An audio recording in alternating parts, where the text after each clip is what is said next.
हरि ओम जय श्री कृष्ण।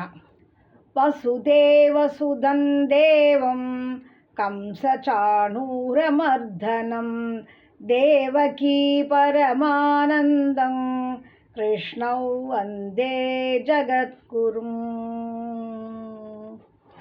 ॐ श्री परमात्मने नमः। श्रीमद्भगवद्गीता अथ द्वादशोऽध्यायः। अर्जुन उवाच एवं सततयुक्ता ये भक्तास्त्वां पर्युपासते येषाप्यक्षरमव्यक्तं तेषां के योगवित्तमाः। श्री भगवान् उवाच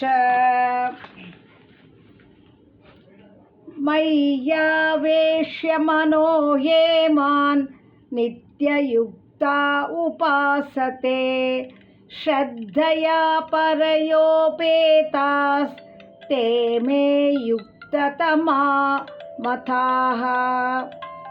ये त्वक्षरमनिर्देश्यम् अव्यक्तं पर्युपासते सर्वत्र गमचिन्त्यं च कूटस्थमचलं ध्रुवं सन्नियम्येन्द्रियग्रामं सर्वत्र समबुद्धयः ते प्राप्नुवन्ति मामेव सर्वभूतहिते रताः।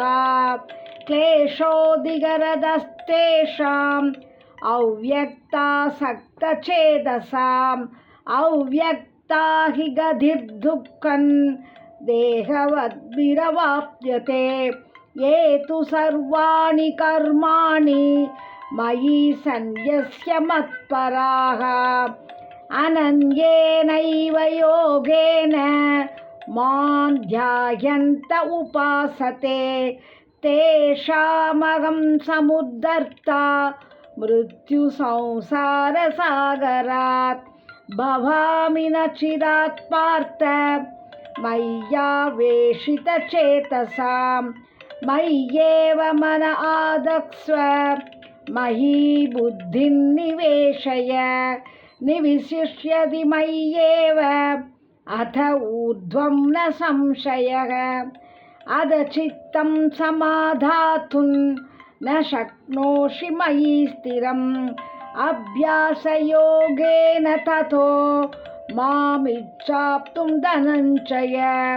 अभ्यासेभ्यसमर्थोऽसि मत्कर्म परमो भव